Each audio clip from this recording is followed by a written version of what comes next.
इसमें यहाँ पर परीक्षा के संबंध में आपको बता रहे थे कि किस प्रकार का पेपर जो है वो बनकर के आएगा। इसमें सबसे पहला प्रश्न आपको बताया कि अपठित गद्यांश, अपठित गद्यांश, अपठित गद्यांश जो हमारा है उसमें दो गद्य आएंगे, जिनमें से आपको एक गद्य करना है। 5 प्रश्न उसके अंतर्गत होंगे और 5 प्रश्नों के उत्तर भी उसी में होंगे, पेपर के अंदर ही। पहला प्रश्न आएगा, पहले प्रश्न में 4 उत्तर दिए गए होंगे, जिनमें से आपको एक सही जो उत्तर है उसको लिखना है। वैसे और डिटेल्स पूरी मैं बता चुका था किस प्रकार से लिखना है, कैसे करना है। इसमें इसी प्रकार से दूसरा, तीसरा, चौथा, पांचवा 5 प्रश्न हैं और पांचों प्रश्नों में 4-4 ऑप्शंस दिए हुए हैं, 4-4 उत्तर हैं, जिनमें से एक सही है वो आपको छांट करके उसमें से लिखना है। और उसमें प्रश्न खंड संख्या, प्रश्न संख्या, प्रश्न खंड कोई भी आपको छोड़ना नहीं, पूरा करना है। इस बात का विशेष रूप से ध्यान रखेंगे। इसमें किसी भी प्रकार का, मान लीजिए ऑप्शंस जो दिए हुए हैं, जो इसमें 4 उत्तर दिए हैं, चारों में से मान लीजिए आपका चौथा उत्तर है जिसको आप लिखना चाहते हैं, तो उसका जो खंड है ए, बे, से, दे या के, खे, गे, घे जो भी दिया हुआ है, चौथा उत्तर है तो घे बनता है, तो घे भी आपको लिखना जरूरी है। और घे के साथ साथ में जो उत्तर लिखा हुआ है वह भी लिखना है। बहुत सारे क्या करते हैं, ये बहुत बड़ी गलती करते हैं, केवल के, खे, गे, घे लिख करके छोड़ देते हैं कि उत्तर कौन सा है। पहले प्रश्न नंबर 1 कै लिखा, उसमें कै, खे, गे में से कोई तीसरा प्रश्न यदि तीसरा उत्तर है तो गे लिख करके छोड़ देते हैं। गे के सामने जो उत्तर लिखा हुआ है वह नहीं लिखते हैं। ये बहुत बड़ी गलती करते हैं और ऐसा हमें नहीं करना है, बिल्कुल नहीं करना है। अच्छी तरह से गांठ लगा लीजिए, ये सोच लीजिए कि हमें ये गलती नहीं करनी है। गलती करोगे मार्क्स आपके कटेंगे, सीधी सी बात है। बाद में पछताने से कोई फायदा नहीं होगा। इसी तरह से इसमें 2 गद्य आएंगे, गद्यांश, जिनमें से आपको एक करना है जो कि 5 नंबर का होगा। अब दूसरा प्रश्न है अपठित पद्यांश का। इसमें भी इसी प्रकार से जैसे गद्यांश है 5 प्रश्न आए, इसमें भी 5 प्रश्न आएंगे, 2 पद्यांश आएंगे। 2 पद्यांशों में से आपको एक करना है। ये सामान्य बुद्धि की बात होती है, लिखा हुआ भी रहता है। नीचे 2 पद्यांश दिए गए हैं, किसी एक पद्यांश को ध्यानपूर्वक पढ़िए और उस पर आधारित प्रश्नों के उत्तर दीजिए। ये लिखा हुआ भी रहता है। और वैसे भी दिमाग से भी ये सोचा जाता है कि 2 गद्य नहीं किए जाते, न 2 गद्य किए जाते, न 2 पद्य किए जाते, एक किया जाता है। 5-5 नंबर के हैं। इसमें भी 5 प्रश्न हैं और इसी प्रकार से 4-4 उनके उत्तर हैं और इसी प्रकार से आपको इन्हें भी पूरा करना है। एक पद्य का उत्तर दोनों में से आप कोई सा भी कर सकते हैं, वो आपकी इच्छा होती है। और यदि आपको तय करना है, खे करना है, जो करना है उसका आप संकेत जरूर लिखेंगे। उसके बाद हमारे पास में तीसरा प्रश्न आता है और इसका व्यवहारिक व्याकरण से संबंधित तीसरा प्रश्न। ये 2 प्रश्न तो अपठित के हो गए, गद्यांश, अपठित गद्यांश और अपठित पद्यांश। अब व्याकरण में हमारे पास में 4 खंड हैं। व्याकरण के अंतर्गत 4 हैं, चारों में से 4-4 प्रश्न होकर के आएंगे। 4-4 प्रश्न होंगे।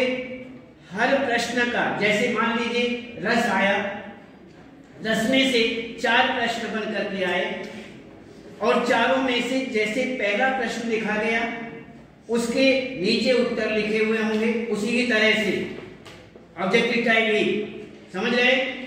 उनमें से आपको सही और गलत देखना है, जो सही है उसे आपको उसी तरह से लिखना है जैसे मैंने गद्यांश या पद्यांश में बताया उसी तरह से।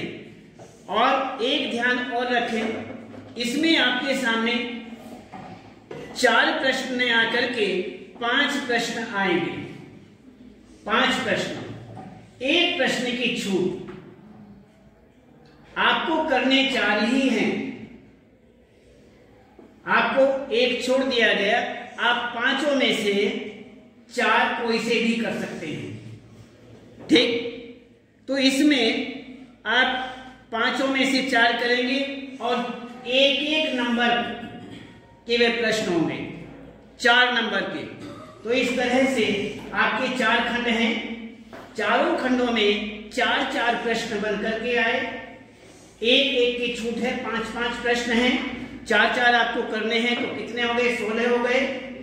16 ही नंबर के हैं, 4 नंबर के हैं, 16 नंबर के। 16 नंबर समझ रहे ना? 16 मार्क्स के 4 मार्क्स के आपके हर खंड 4 नंबर का होगा, ठीक। तो इस प्रकार से यहां पर ये हुआ व्याकरण से संबंधित। इसमें तीसरा, चौथा, 5वां और 6ठा 6 प्रश्न आपके सामने 6 प्रश्न बनते हैं। पहला, दूसरा, 2 प्रश्न कौन से आए? अपठित, गद्यांश और पद्यांश। उसके बाद तीसरा प्रश्न जो है व्याकरण से शुरू हो गया। 4 प्रश्न वह आएंगे, 2 और 4 6 प्रश्न हो गए। 4 व्याकरण और 2 अपठित, 6 हो गए। अब 6 के बाद में आप 7वां प्रश्न देखिए। 7वां प्रश्न जो है वह भी गद्यांश का ही है, लेकिन वो पठित गद्यांश है, जो आपकी किताब के हैं पठित गद्यांश, इनमें से आएगा। तो पठित गद्यांश जो है, निम्नलिखित गद्यांश को पढ़कर प्रश्नों के सर्वाधिक उपयुक्त विकल्पों का चयन कीजिए। अर्थात जो नीचे प्रश्न दिया हुआ है, प्रश्न के नीचे जो भी विकल्प दिए गए हैं, ऑप्शंस, विकल्प जो भी दिए गए हैं, उनमें से आपको सही छांटना है। वही प्रक्रिया है जो कि हम पहले प्रश्न से आपको बता रहे हैं, ऑप्शंस वाली। उसमें वही 4 प्रश्न, एक प्रश्न, इसमें भी 5 प्रश्न आएंगे और आपको 5 ही करने हैं, इसमें कोई छूट नहीं है। पठित गद्यांश जो कि 7वां प्रश्न है, पठित गद्यांश जो कि 5 प्रश्न हैं, 5 में 4 विकल्प दिए गए हैं और उन 4 विकल्पों में से एक सही है जो कि आपको लिखना है। उसका खंड भी लिखना है, कै, खे, गे, घे जो भी है, और उसके सामने जो लिखा हुआ है वह आपको जो का तो लिखना है। अलग से अपनी बुद्धि से कुछ नहीं, अलग से गद्य में से निकाल करके कुछ लिखना है, बिल्कुल नहीं, कोई मार्क्स नहीं। ये मान लीजिए यदि अपनी बुद्धि से आप सोचोगे कि मैं बहुत इंटेलिजेंट हूं, कि ये उत्तर इसमें नहीं है, ये उत्तर इसमें नहीं, तो ये गलत हो जाएगा। ऐसा हमें बिल्कुल नहीं करना है। ऐसा जो करेगा वह मार्क्स अपने खो बैठेगा। तो ऐसा हमें नहीं करना। तो इसमें इसी प्रकार से यहाँ पर 5 प्रश्न हैं, 5 में 4 इसके विकल्प दिए गए हैं, जिनमें से आपको एक विकल्प ढूंढ करके जो सही है उसे आपको करना है, उत्तर उसी में से निकालना है। इस तरह से आप इसको सहज करेंगे। इसी प्रकार से अब 8वां प्रश्न आता निम्नलिखित प्रश्नों के उत्तर का सही विकल्प चुनकर के लिखना है। इसमें ही जैसे पठित गद्यांश हमारे सामने आता है, पठित गद्यांश हमने 5 प्रश्न हमारे सामने आए। 5 प्रश्नों में से हर प्रश्न के अंतर्गत 4-4 विकल्प दिए गए हैं। चारों में से एक हमने जो सही है उसे उत्तर में लिखा। ऐसे हमने गद्यांश, पठित गद्यांश पूरा किया। 5 प्रश्न हमने पूरे कर लिए। उन्हीं में से गद्य पाठ जो हमारे हैं, ध्यान रखना, गद्य पाठ 8वां प्रश्न बता रहे हम, गद्य पाठ में से प्रश्न बन करके आएंगे।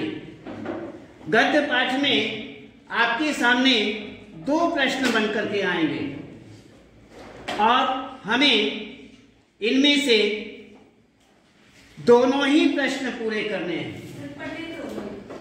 पठित जो आपका पठित है, जो पठित गद्य है, गद्य पाठ, उन पाठों में से ही 2 प्रश्न बन करके आएंगे। जैसे इसमें आया प्रश्नों, निम्नलिखित प्रश्नों के उत्तर का सही विकल्प चुन करके, जैसे क और ख 2 प्रश्न यहां पर दिए हैं। बाल गोविंद भगत की आयु कितनी थी, इसमें जो लिखा हुआ है उसके आधार पर तुम्हें एग्जाम्पल बता रहा हूं। तो इसमें उन्होंने 4 प्रश्न लिख दिए, 4 उत्तर लिख दिए विकल्प, और चारों में से आपको एक लिखना है। इसी तरह से एक प्रश्न इसमें और है फादर के विषय में, तो उसमें भी 4 ऑप्शन दिए हुए हैं। चारों में से आपको एक उत्तर लिखना है। तो इस तरह से 2 प्रश्न बन करके आएंगे और दोनों ही आपको करने हैं। इसमें जो कि 2 नंबर के हैं, ये 2 नंबर के हुए, और पहला प्रश्न हमने जो पठित गद्यांश बताया है वो 5 नंबर का है, क्यों उसमें 5 प्रश्न आपको करने हैं। इसी तरह से आप अब आएंगे 9वें प्रश्न पर। 9वां प्रश्न निम्नलिखित पद्यांश को पढ़कर, जैसे पठित गद्यांश आपको बताया है कि 5 प्रश्नों में से आपको 5 करने हैं, 5 ही नंबर के हैं, 4-4 उनके उत्तर हैं। 4-4 उत्तरों में से एक उत्तर सही है, उसे आप पूरा करेंगे, लिखेंगे। खंड, जो उनका सेक्शन है, जो खंड है, उसे आप भूलना नहीं। हम बार बार इस बात को समझा रहे हैं कि वह लिखना भूलना नहीं है। जो खंड है उसको लिखना जरूरी है। ऐसे ही कै, ख, ग, घ कुछ भी है जो आप सही समझ रहे हैं, उसे जो का तुम लिख करके नहीं छोड़ना है। उसे जो का तुम आप लिख करके क या ख या ग या घ लिख करके छोड़ देना, ये बिल्कुल गलत। ऐसी गलती हम नहीं करेंगे, इस बात का ध्यान रखें। तो इसमें अब आता है पद्यांश। निम्नलिखित पद्यांश को पढ़कर प्रश्नों के सर्वाधिक उपयुक्त विकल्पों का चयन आपको करना है। तो इसमें जो विकल्प हैं उन्हें आप सहज लिखेंगे। जैसे कोई भी पद आपके सामने आया, पद के बाद में उसी प्रकार से जैसे गद्य में बताया 5 प्रश्न आएंगे और 5 में से 5 ही नंबर के होंगे और 5 एक 4-4 उनके विकल्प, चारों में से आपको उत्तर निकालना है।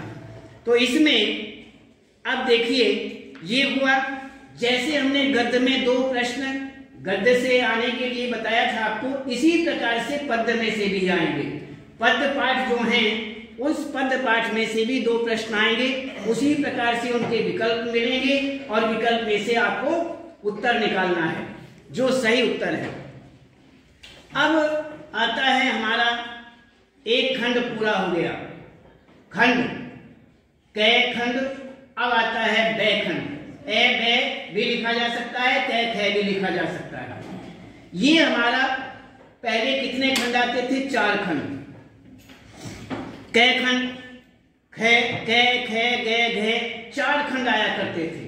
चारों खंडों को अलग अलग, एक में पठित आ गया, एक में व्याकरण आ गया, एक में अलग से ये जो पठित कार्य है, प्रश्नोत्तर है, ये आ गए, अलग से एक निबंध वगैरह का बन करके आ गया। तो इस प्रकार से वो 4 खंडों में बन करके आते थे, लेकिन इन्होंने खंडों का परिवर्तन भी कर दिया, खंड घटा दिए। और खंड घटाने के बाद अब हमारे सामने कै 2 खंड हमारे सामने, और 2 खंडों के तहत ही इन्होंने कुछ प्रश्न भी बढ़ा दिए। पहले प्रश्न कम आते थे, लेकिन इस बार कुछ प्रश्न ज्यादा आ रहे हैं। 14 प्रश्न के लगभग आते थे, 17 के लगभग हैं।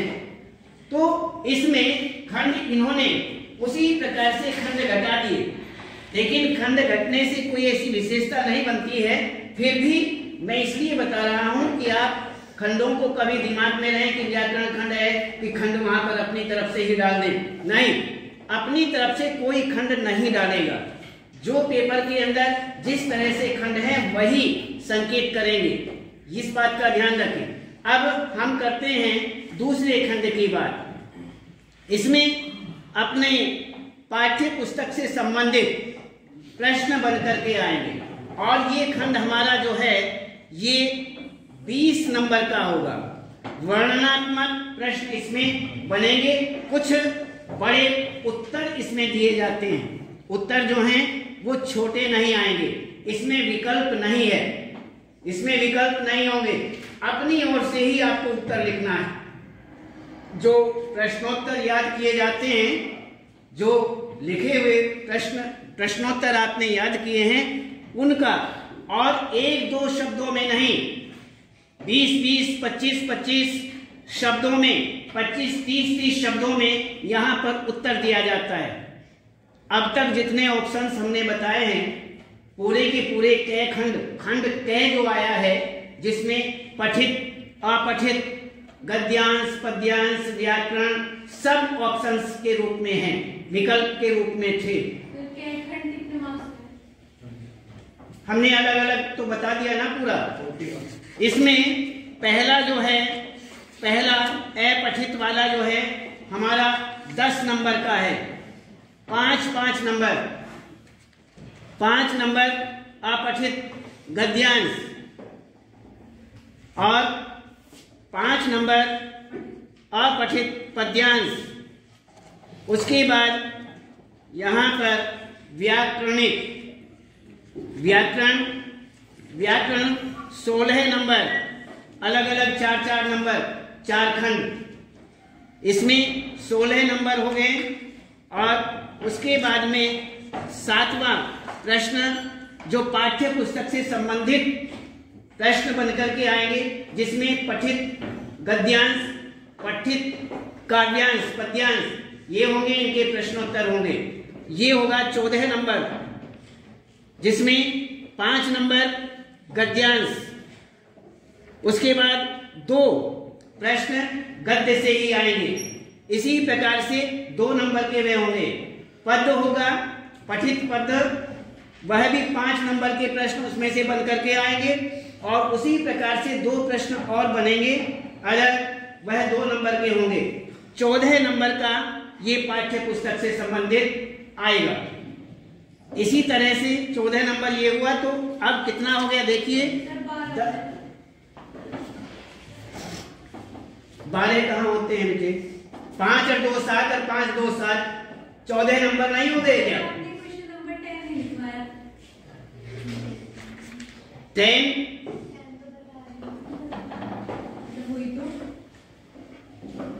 10 तो हो गया ना बेटे। इसमें जो पद्यांश हमने बताया है,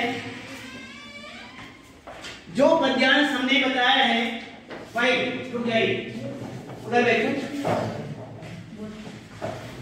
इसमें जो पद्यांश हमने बताया, पद्यांश के 5 नंबर का हमने पद्यांश बताया।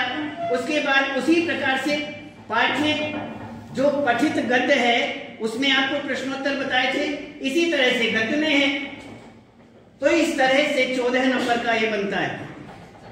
अब पाठ्य पुस्तक और अन्य एक आपके पास एक किताब और है कृतिका, उन दोनों में से ये प्रश्न बन करके आएंगे।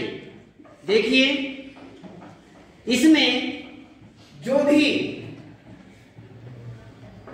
गद्य पाठ हमारे हैं उनमें से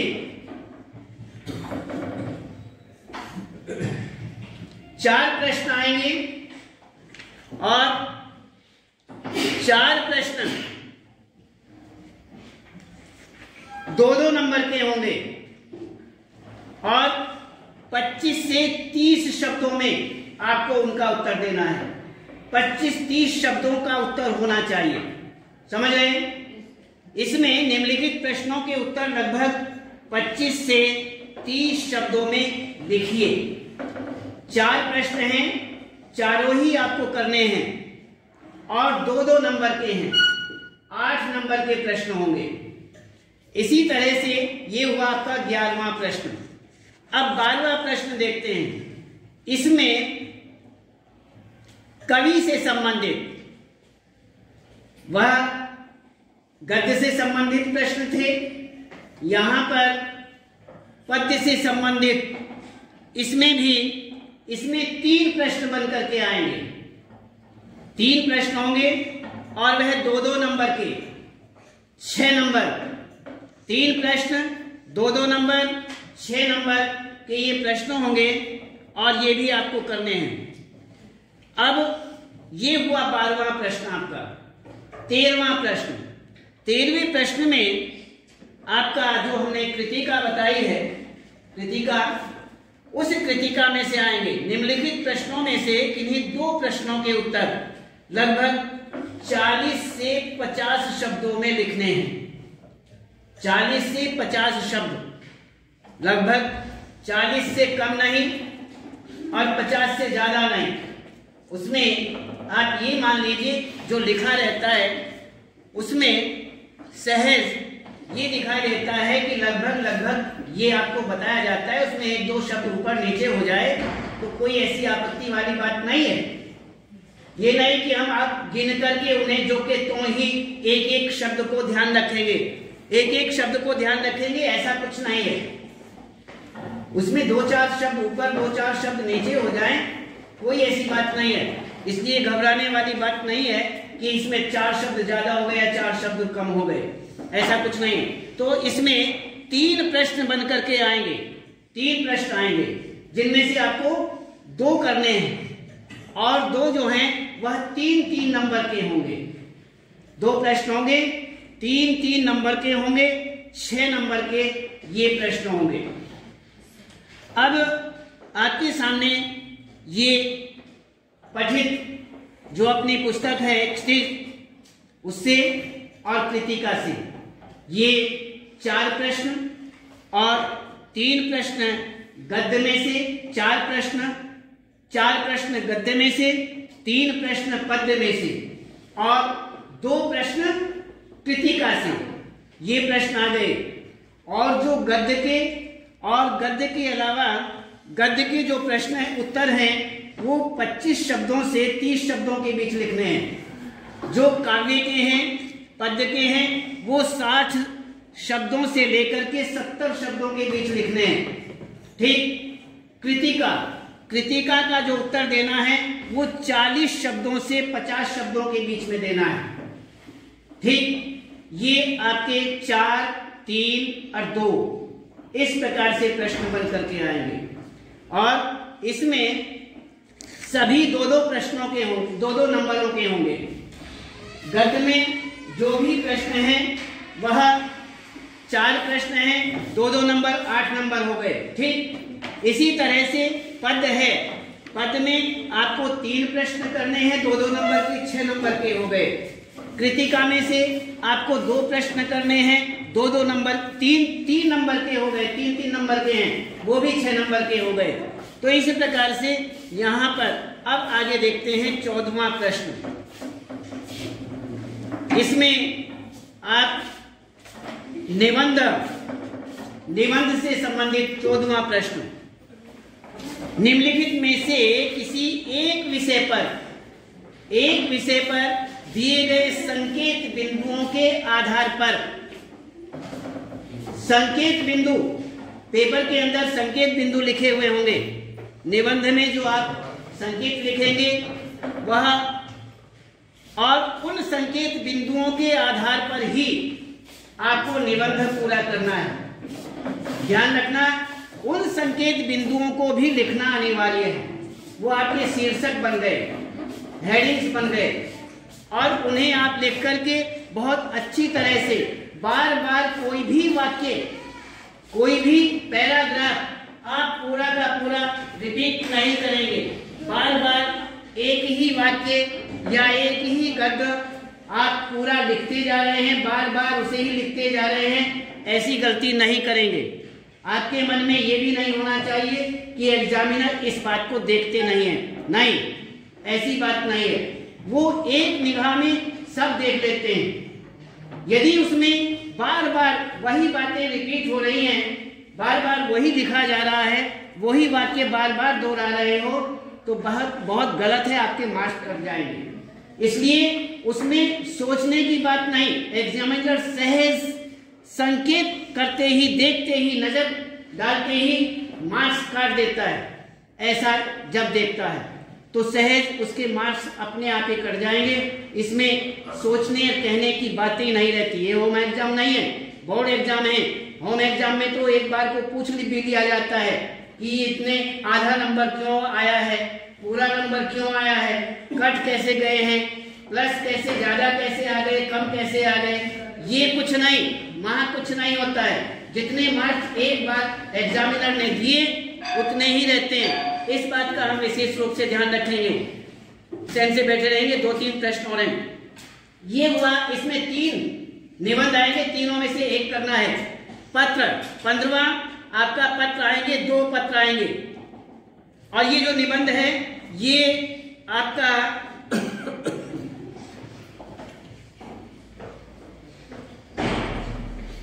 5 नंबर का निबंध रहेगा। 5 नंबर का निबंध रहेगा।